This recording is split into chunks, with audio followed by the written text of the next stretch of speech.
So hello everyone, welcome to my channel Pharma World Official. So guys, हमने कल से ही फार्मेसी का थर्ड सेमेस्टर का सिलेबस स्टार्ट कर रखा है। तो कल मैंने माइक्रोबायोलॉजी का वीडियो डाला था एंड आज हम फार्मास्यूटिकल इंजीनियरिंग के बारे में डिस्कस करेंगे। तो फार्मास्यूटिकल इंजीनियरिंग में सबसे पहला चैप्टर आता है आपका फ्लूइड। तो फ्लो फ्लूइड तो अपन नहीं करेंगे आज, स्टार्ट करेंगे साइज रिडक्शन। तो साइज रिडक्शन में आज ऑब्जेक्टिव पढ़ेंगे, mechanism, law, governing of the size reduction and the factor affecting the reduction principle, construction, working, use, merit, demerit, and the hammer mill, ball mill, fluid energy mill, edge runner mill, and the end runner mill। ये सारे के सारे हम आज पढ़ने वाले हैं। So guys, सबसे पहले अपना इंट्रोडक्शन आता है। इंट्रोडक्शन के नाम पे सिंपली समझ में आता है कि साइज रिडक्शन का मतलब ही क्या होगा। साइज को रिड्यूस करना होगा, किसी भी पार्टिकल्स का साइज को रिड्यूस करना। अगर वो बिगर साइज में है उसे स्मॉलर साइज में रिड्यूस कर देंगे, और वो भी एक्सटर्नल फोर्स के हेल्प से। बट एक यहाँ पे नया चीज़ सीखने को मिलता है जो कि combination. Combination is the other term use for the size reduction. तो साइज रिडक्शन के लिए एक नया टर्म यूज कर सकते हैं हम। आज से हम सीख लेते हैं कि एक कॉम्बिनेशन नाम का एक टर्म होता है जो कि साइज रिडक्शन के बिहाफ में हम यूज कर सकते हैं। सो नेक्स्ट, जैसे आप पीपीटी में देख रहे हो, यहाँ पे जब कोई बड़ा साइज है and then the small and then the small, यानी कि डिसेंडिंग ऑर्डर में है वो। नेक्स्ट आता है ऑब्जेक्टिव। तो ऑब्जेक्टिव की बात जैसे मैं आपको क्लियर कर दूँ यार, जैसे कि आप एग्जांपल्स के लिए स्टोन ले लो। सॉरी, स्टोन तो डिजॉल्व होता ही नहीं है। तो हम एक रॉक सॉल्ट ले लेते हैं। तो रॉक सॉल्ट को अगर हम एक ग्लास या किसी कंटेनर में वाटर डाल करके और उसको स्ट्रीम करेंगे, तो वो ऑब्वियसली डिजॉल्व तो होगा, बट काफ़ी ज़्यादा टाइम लेगा और वो थोड़ा सा बहुत ज़्यादा लेंदी प्रोसेस हो जाएगा। बट हम उस रॉक सॉल्ट को अगर हम तोड़ दें छोटे छोटे फ्रैगमेंट में, तो वहाँ पे जो भी उसके सरफेस एरिया है वो इंक्रीज हो जाएंगे। एंड सरफेस एरिया इंक्रीज होगा तो फिर उसका रेट ऑफ रिएक्शन इंक्रीज हो जाएगा। Rate of reaction is directly proportional to the surface area, जो कि बेसिकली अगर पार्टिकल्स वो बड़ा सा है तो अगर हम तोड़ देते हैं तो छोटे छोटे पार्टिकल्स हो जाते हैं, उसका सरफेस एरिया जो होता है वो बढ़ जाता है। अब आप छोटे छोटे जो पार्टिकल्स हो गए सबका आप पार्टिकल्स का सरफेस एरिया कैलकुलेट करो एंड देन इंटीग्रेट करोगे, तो जो उसका सरफेस एरिया है वो जो एक बड़ा सा पार्टिकल में था तो उससे बहुत ज़्यादा वेरी कर जाता है, और वो पार्टिकल्स का साइज की वजह से वो सरफेस एरिया इंक्रीज कर जाता है। इस वजह से वो छोटे छोटे पार्टिकल्स वो बहुत ज़्यादा वाटर के साथ कांटेक्ट में आते हैं एंड वो इजीली डिजॉल्व हो जाते हैं। नेक्स्ट है अपना achieve immediate mixing and to dispose solid waste easily and to improve the handling characteristics। So guys, हम इसके एडवांटेज के बारे में बात करते हैं। जो कि एडवांटेज इसका ये कंटेंट यूनिफॉर्मिटी हो जाता है एंड द यूनिफॉर्म फ्लो हो जाता है, इफेक्टिव ड्राइंग होता है, इंक्रीज द सरफेस एरिया और विस्कोसिटी इंक्रीज हो जाता है, uniform mixing and drawing, improve the rate of absorption, smaller the particle greater the absorption, improve the dissolution rate. जैसा कि मैंने बताया आपको कि रेट ऑफ एब्जॉर्प्शन या रेट ऑफ डिजोल्यूशन का जो रेट है, अगर पार्टिकल छोटे छोटे हो जाएंगे तो उनका सरफेस एरिया इंक्रीज हो जाएगा और उसकी वजह से डिजॉल्व ज़्यादा जल्दी हो सकते हैं। सो डिसएडवांटेज की बात करें तो drug degradation and the contamination. Drug degradation मतलब कि कोई एक्सटर्नल फैक्टर की वजह से ड्रग का जो इफेक्ट है वो कम हो जाए या फिर वो लॉस हो जाए, या फिर कंटामिनेशन की बात करें जैसे वहाँ पे इम्प्योरिटी ऐड हो जाते हैं तो वो कंटामिनेशन हो जाते हैं वो। तो ये रहा इसका डिसएडवांटेज है। Mechanism of the size reduction की बात करें तो पहले आता है इम्पैक्ट। तो इम्पैक्ट के बारे में मैं आपको बता दूं, जैसा कि एक हैमर से आप जैसे एग्जांपल हमने लिया था रॉक सॉल्ट का। तो रॉक सॉल्ट को अगर हम हैमर से अगर बार बार उस पर अगर हम बीट करेंगे देन वो छोटे छोटे पार्टिकल्स में वो फ्रैगमेंट हो जाएगा, वो टूट जाएगा। तो बेसिकली इम्पैक्ट का मतलब वही होता है कि फोर्स के साथ किसी भी पार्टिकल्स पे किसी भी सॉलिड पार्टिकल का फ्रैगमेंट कर देंगे, छोटे छोटे पार्टिकल्स में कन्वर्ट कर देंगे, वही होता है इम्पैक्ट। एंड द कंप्रेशन की बात करें तो कंप्रेशन एक वही छोटे छोटे जो पार्टिकल्स जो होते हैं उनको एक दो रोलर्स के बीच में और डालते हैं और दो रोलर अपने मूव करते हैं और बीच में वो छोटे छोटे पार्टिकल्स आते हैं एंड देन वो साइज रिड्यूस होते हैं। उसकी वजह से छोटे छोटे पार्टिकल्स नहीं आते वहाँ पे, क्योंकि इम्पैक्ट में बड़े पार्टिकल्स आते हैं बट कंप्रेशन में छोटे छोटे पार्टिकल्स आते हैं और वहाँ पे रोलर के बीच में उन्हें डाला जाता है और वो कंप्रेस करके क्रस्ट करते हैं उनको और पाउडर के फॉर्म में बनाते हैं। एट्रिशन की बात की जाए तो attrition is the rising the particle scraping against the one another and the rigid surface by rubbing action. Basically एट्रिशंस का मतलब ये हुआ कि वो जैसा कि छोटे छोटे पार्टिकल्स जो इम्पैक्ट करने के बाद जो पार्टिकल्स होते हैं उनको दो प्लेट्स के बीच में डालते हैं और वो दोनों प्लेट एंटी पैरेलल डायरेक्शन में मूव करते हैं तो बेसिकली यहाँ पे एंटी पैरेलल होते हैं और वहाँ रविंग की वजह से साइज और रिड्यूस होता है। एंड कटिंग की बात करें तो कटिंग में जैसे आप मैं बता दूँ कि यार जो कि फाइबरस रॉ मटेरियल होते हैं बेसिकली, अगर आपको याद होगा गिलोय के बारे में, जब कोविड का जब सीजन चल रहा था तो उस टाइम गिलोय का एक सूप बना करके पिया करते थे। तो गिलोय के बारे में अगर आप जानते हो तो सही, अगर नहीं जानते हो तो मैं आपको बता दूँ कि गिलोय बेसिकली एक क्रीपर प्लांट है। वो बड़े बड़े ट्रीज पे वो क्लिम्ब करके रहता है और वहाँ स्टीम काट करके और हम उसे छोटे छोटे पार्टिकल्स में करते हैं एंड देन उसको हम बॉयल कर देते हैं, तभी वो अच्छे से बॉयल होता है, अदरवाइज वो बॉयल नहीं हो पाता। अगर वो फाइब्रस है तो यार बेसिकली उसमें अगर फाइब्रस है तो वो कभी भी आप इम्पैक्ट करो या कंप्रेशन करो या एट्रिशन करो, कुछ भी करो, वो भाई फाइब्रस रह ही जाएगा। वो बेसिकली वो कभी भी पाउडर के फॉर्म में नहीं आ पाएगा।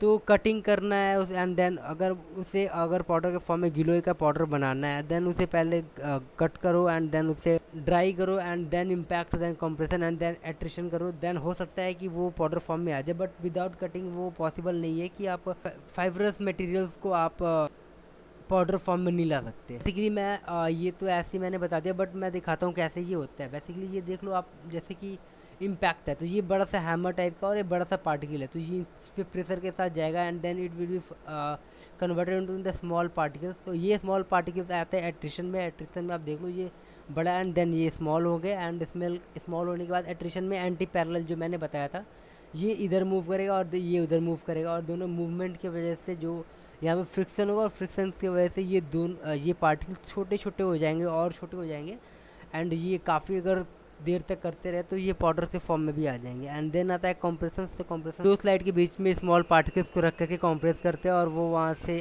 स्मॉल पार्टिकल में कन्वर्ट हो जाता है। मैकेनिज्म एंड लॉ की बात करें तो energy required for the particle size reduction is a function of output and input of a particle size, hardness, strength and the other properties of solid. The various theories of energy required are रिंगटर theory, Kick theory and the bond theory. ये सारे के सारे मैं बताऊंगा कैसे ये very करते हैं। तो पहला आता है रिंगटर theory. According to this theory energy is required for the size reduction of unit mass directly proportional to the new surface area. Concept यही था कि एनर्जी रिक्वायर्ड जो होते हैं जो कि पर यूनिट मास के डायरेक्टली प्रोपोर्शनल होते हैं, जो कि न्यू सरफेस एरिया पे जो प्रोड्यूस होता है। तो इसका एक इक्वेशन है, बट मैं इसमें बता दूं यार कि जो एन की वैल्यू आती है वो डिटरमाइन करता है कि थ्योरी कौन सी होने वाली है। तो ये कोई फिक्स थ्योरी नहीं है, ये एन पे डिपेंड करता है कि थ्योरी किस पे आ जाएगी। तो नेक्स्ट आता है अपना, मैं आपको बताऊंगा अगले ये दो तीन मैं पहले क्लियर कर लूँ एंड देन मैं बताऊंगा आपको कि एन की वैल्यू पे कैसे ये करता है। देन नेक्स्ट आता है Bond theory. According to Bond theory the energy is use to crack the propagation proportional to the new crack length produce. Basically crack propagation is directly proportional to the new crack length पे होता है, proportional होता है crack length पे।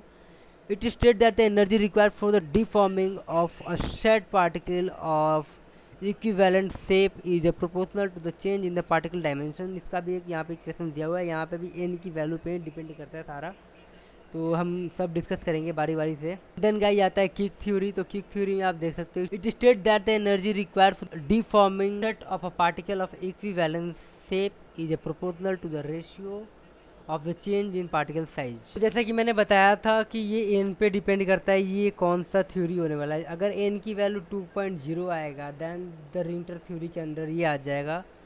तो energy directly proportional to the new surface area जो form होगा। And the Bond theory की बात की जाए, अगर एन का वैल्यू 1.5 आता है देन वो थ्योरी बॉन्ड थ्योरी के अंडर आता है। And the energy reach for the crack propagation directly proportional to the crack length produced. The energy is directly proportional to the change in the particle dimension. Energy vary करता है।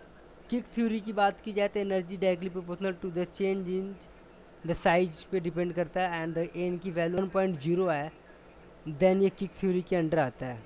तो next है अपना hammer mill. तो hammer mill के बारे में सबसे पहले एक वीडियो देख लेते हैं एंड देन हम इसके बारे में इसका यूज और इसका एडवांटेज और डिसएडवांटेज हम करेंगे। तो बेसिकली गाइस ये रहा अपना हैमर मिल, जो यहाँ पे ये मूवमेंट कर रहा है वो हैमर है और यहाँ से पार्टिकल्स को डाले जा रहे हैं, बड़े बड़े पार्टिकल्स को, और ये हैमर है। तो यहाँ पे कांटेक्ट पे आने के साथ ये मूवमेंट की वजह से यहाँ पे जो पार्टिकल्स बड़े बड़े हैं वो फ्रैगमेंट हो जाते हैं, टूट जाते हैं। एंड यहाँ पे एक छन्नी होता है जो कि आप देख रहे हो, यहाँ से अगर पार्टिकल्स अगर इसके इस छन्नी से छोटे हो जाएंगे तभी इसके नीचे वो गिरेंगे। तो अगर हमें पार्टिकल्स की साइज़ जितनी चाहिए हम उसके अकॉर्डिंग यहाँ पे छन्नी यूज कर सकते हैं। बट यहाँ पे मैं बता दूँ यार कि ये पार्टिकल्स पाउडर के फॉर्म में नहीं हो सकते। तो यहाँ पे आप ये नोट कर लो कि यार ये कभी भी हैमर मिल से कभी भी पाउडर के फॉर्मेशन नहीं हो सकती है, बस ये फ्रैगमेंट में छोटे छोटे टूट सकते हैं। तो यहाँ पे आप देख सकते हो कि आपको अगर साइज़ जैसे चाहिए, आप अगर चाहे तो थोड़ी बड़ी साइज़ लेना है तो आप बड़ी छन्नी लगा दो नीचे, अगर आपको छोटा साइज़ लेना है तो आप छोटा छन्नी लगा सकते हो, वो आपके ऊपर डिपेंड करता है कौन सी साइज़ चाहिए आपको। तो नेक्स्ट तो हमने कंस्ट्रक्शन देख ही लिया, वर्किंग भी देख लिया उसका। तो गाइस ये रहा उसका एक छोटा सा मैंने इमेज डाल दिया है ताकि आप इजीली वेरीफाई कर सको। तो हम इसके एडवांटेज के बारे में बात करेंगे। तो इसका एडवांटेज ये है कि रैपिड एक्शंस होता है, कैपेबल ऑफ ग्राइंडिंग हो सकते हैं, and the many different types of the material को ये ग्राइंड कर सकते हैं। They can easily install and operate continuously. Okay, तो ये मतलब बहुत ईजिली हम इंस्टॉल कर सकते हैं अपने इसका प्लांट अगर हमें लगाना हो तो हम इजीली इंस्टॉल कर सकते हैं। इसका ऑपरेट करने का कोई बहुत बड़ा रॉकेट साइंस नहीं है इसको ऑपरेट करना। एंड द लिटिल कंटामिनेशन भी produce metal abraded and the mill surface move against each other. The particle size of the material to be reduce can be easily control by the changing the speed. तो हम particles की size जो है वो हम easily control कर सकते हैं, बाय द स्पीड हम चेंज कर सकते हैं, या फिर हम उसका जो स्क्रीन है जो मैं अब छन्नी है वो अब चेंज करके हम जैसा मर्जी चाहें वैसा साइज हम निकाल सकते हैं। तो इसका एडवांटेज ये है। एंड द डिसएडवांटेज की बात की जाए तो इसमें मूवमेंट की वजह से काइनेटिक एनर्जी यहाँ पे प्रोड्यूस होती है और हीट बिल्डअप होता है, जिसकी वजह से ये अगर हम ड्रग बना रहे हैं कोई तो वहाँ पे डिग्रेडेशन के चांसेस बढ़ जाते हैं। But the hammer mills can not be implied the mill sticky fibres and the hard material. ये हैमर मिल्स कभी भी स्टिकी या फिर फाइबरस को कभी फ्रैगमेंट नहीं कर सकते, तोड़ नहीं सकते, छोटे पार्टिकल्स में नहीं कर सकते। तो इनका ये एक ड्रॉबैक है। तो नेक्स्ट आता है बाल मिल। तो बाल मिल के बारे में एक और वीडियो देख लेते हैं, एंड प्रिंसिपल वर्किंग कंस्ट्रक्शन सारे के सारे हम वहाँ डील कर लेंगे, एंड देन हम यहाँ पे advantage and disadvantage and usages उसके देख लेंगे। The ball mill is mainly composed of a cylindrical barrel, a feeder, a drive bus, a large ring gear, and a motor. The grinding operation is carried out in the barrel of the ball mill. After the grinding medium in the rotating barrel is brought to a certain height, the medium will fall due to its own weight, and the ore contained in the barrel will be subject to the violent impact of the medium. On the other hand, the grinding medium revolutes and rotates along the axis, and the crushing and peeling forces on the ore will be generated between the grinding medium and its contact area with the barrel, thereby grinding the ore. The ball mill steel ball is lifted and raised to a certain height when the cylinder rotates. Due to the gravity of the steel ball, it finally falls along a certain track. The steel ball in this area is subject to two kinds of forces. One is the force applied to the steel ball from the tangential direction when rotating. The other is the force that is symmetric to the diameter of the steel ball and is opposite to the above force. The above two kinds of forces will form a pair of force couples for the steel balls. Since the steel balls are squeezed between the cylinder and the adjacent steel balls, the force couple will cause friction forces of different sizes between the steel balls. When the ball makes a revolution with the axis of the cylinder, it is thrown from top to bottom in this area, and it has a strong impact on the ore of the cylinder in this area, breaking the ore. It can be said that the ore in the mill barrel is mainly ground by the action of abrasion and peeling force, impact force, and squeeze force. हमने इसके advantage और disadvantage के बारे में discuss करना है अब, क्योंकि हमने इसका देख ही लिया है कि इसका वर्किंग प्रिंसिपल क्या है और कंस्ट्रक्शंस क्या है और ये कैसे काम करता है, सारे हमने देख ही लिया है। तो अब हम इसके एडवांटेज और डिसएडवांटेज के बारे में बात करेंगे। सबसे पहले हम यूज की बात करते हैं। Use for a fine grinding 100 to 5 micrometer or less than 5 micrometer for production of the ophthalmic and the parental production। ये parental और ophthalmic यानी कि आँख में, और ये फिर parental यानी कि इंजेक्शंस लेते हैं वो parental मोड ऑफ ड्रग होता है, तो पेरेंट और ऑप्थेल्मिक ड्रग्स का प्रोडक्शन के लिए हम इस मेथड को यूज करते हैं। And the dye pigment and the insecticide at low speed, तो हम ये इंसेक्टिसाइड्स और पिगमेंट्स का ड्राई के फॉर्मेशन में भी यूज करते हैं। तो बात है इसके एडवांटेज पे, तो advantage it can be produce the very fine particles, the ball mills use for both wet and dry grinding process. तो हम यहाँ पे देख सकते हैं कि यहाँ पे वेट और ड्राई ग्राइंडिंग दोनों हो सकता है। एंड रड और bar also use at the grinding medium. Basically जैसे हमने देखा अभी कि यहाँ पे छोटे छोटे बॉल छोटे छोटे थे, तो ये बॉल मिल हो गया। बट यहाँ पे कभी कभी बड़े बड़े इंडस्ट्रीज में चले जाओगे तो आप देखोगे वहाँ पे रॉड की यूज किया जाता है, जो बॉल की जगह पे वहाँ रड यूज किए जाते हैं, रॉड मिल बोलते हैं, और उसका भी यही काम होता है। Strictly material are size reduce in the ball mill. Plant open करना चाहते हैं आपके लिए ये काफ़ी सस्ता पड़ता है। तो डिसएडवांटेज की बात की जाए यहाँ पे, तो ball mills are very noisy machine, क्योंकि यार ये जितने भी इसमें बॉल्स होते हैं वो एक दूसरे से कोलाइड करते हैं, वहाँ पे काइनेटिक एनर्जी प्रोड्यूस होता है, वहाँ पे साउंड बहुत ज़्यादा, नॉइज पोल्यूशन बहुत ज़्यादा ये कर देते हैं। यहाँ पे फाइबरस और सॉफ्ट मटेरियल जो होते हैं यहाँ पे फिर से नहीं हो पाते, क्योंकि वो तो हमने पहले ही कर लिया है, वो कटिंग वाले होते हैं, तभी वो फाइबरस मटेरियल पाउडर के फॉर्म में या फिर छोटे छोटे पार्टिकल्स के फॉर्म में हो पाएंगे। नेक्स्ट आता है अपना फ्लूइड एनर्जी मिल, जिसको हम जेट मिल बोलते हैं। तो इसका भी एक वीडियो देखते हैं एंड देन हम आगे इसकी एडवांटेज एंड डिसएडवांटेज करेंगे। बेसिकली क्योंकि वीडियो देख लेने से हमें सिंपल सा ये पता चल जाता है कि इसका वर्किंग प्रिंसिपल क्या है एंड द कंस्ट्रक्शंस क्या है, तो इसीलिए मैंने वीडियो इंसर्ट करा है। Size reduction, fluid energy mill. Introduction. The fluid energy mill is also called as jet mill. It is based on a cold stream impact process in which the materials are disintegrated by collision. The collision energy is generated by a high-speed jet flow. Fluid energy mills may be classified in terms of the mill action. The grinding energy is created by gas streams from horizontal grinding air nozzles. Particles in the fluidized bed created by the gas streams are accelerated towards the center mill chamber, colliding with slower moving particles. Coarse particles are rejected by the classifier and returned into mill. Principle. It operates on the principle of impact and attrition. Parts consist of a loop of pipe with diameter 20 to 200 millimeters. The overall height of the pipe is 2 meters.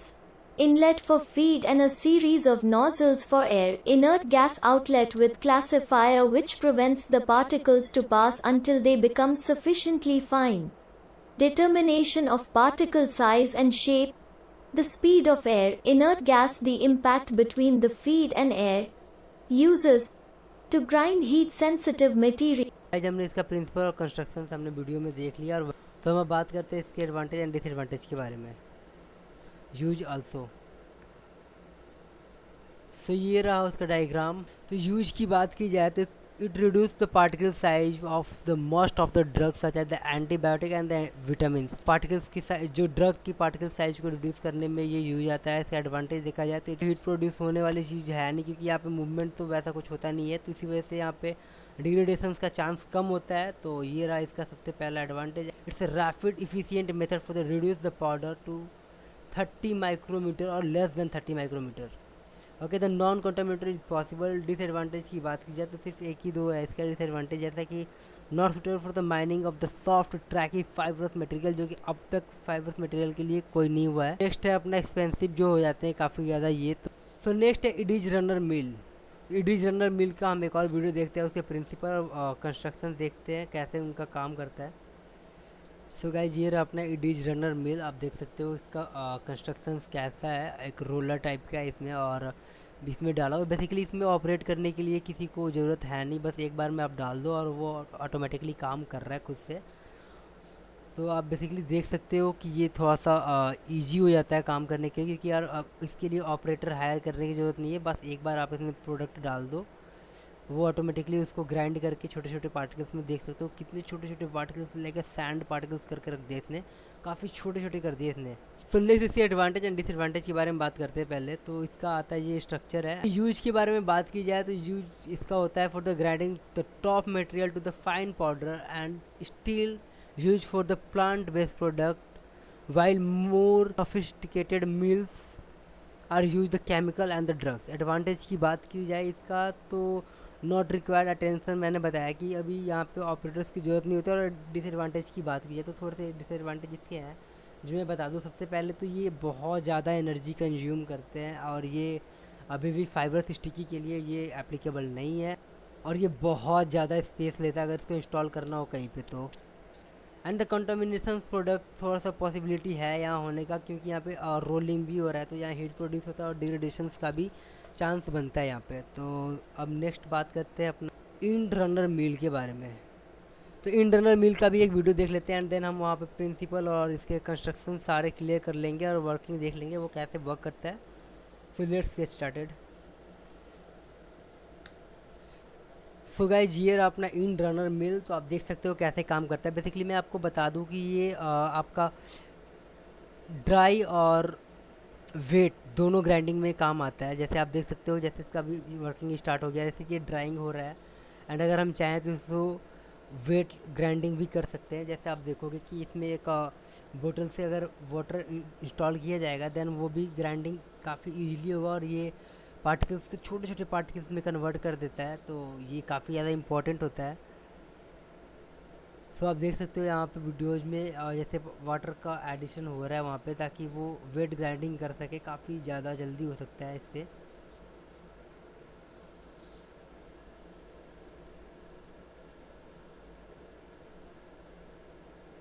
और basically बात की जाए तो ये काफ़ी ज़्यादा छोटा और काफ़ी ज़्यादा इफ़ेक्टिव। देख लिया कि ये कैसा काम करता है एंड हमने देखा यार काफ़ी ज़्यादा छोटा और इसको ऑपरेट करने के लिए बहुत ज़्यादा ज़रूरत भी नहीं है। तो इसके हम प्रिंसिपल तो देख लिए बट अब इसके हम एडवांटेज और डिसएडवांटेज करते हैं और यूजेज देखते हैं इसका। तो ये रहा उसका स्ट्रक्चर। उसके यूज के बारे में बात करेंगे। यूज तो होता है internal mill suitable for the fine grinding. Now a this mill replaced by the more efficient sophisticated mill equipment. Disadvantage की बात की जाए यहाँ पे तो for suitable for the not suitable for the drug which are the unbroken and slightly broken conditions में हो तो उनके लिए ये सुटेबल नहीं है। जैसा कि यहाँ पे और भी बनाया हुआ है, जैसा कि ये तो इडिज रनर मिल है एंड ये अपना रहा end runner mill. That's all guys, thank you. आज के लिए इतना काफ़ी है। फिर नेक्स्ट वीडियो में हम इसके आगे कंटिन्यू करेंगे। तब तक के लिए अगर वीडियो आपको अच्छा लगा है तो यार लाइक शेयर सब्सक्राइब सारे कर दिया करो, क्योंकि यार बहुत मेहनत लगता है वीडियो कंटेंट कलेक्ट करना एंड देन वीडियो शूट करना एंड देन एडिट करना एंड अपलोड करना। तो यार कम से कम एक एटलीस्ट एक लाइक तो डिजर्व करते ही हैं अपन। तो प्लीज़ कर दो यार। मिलते हैं अगले वीडियो में। जय हिंद।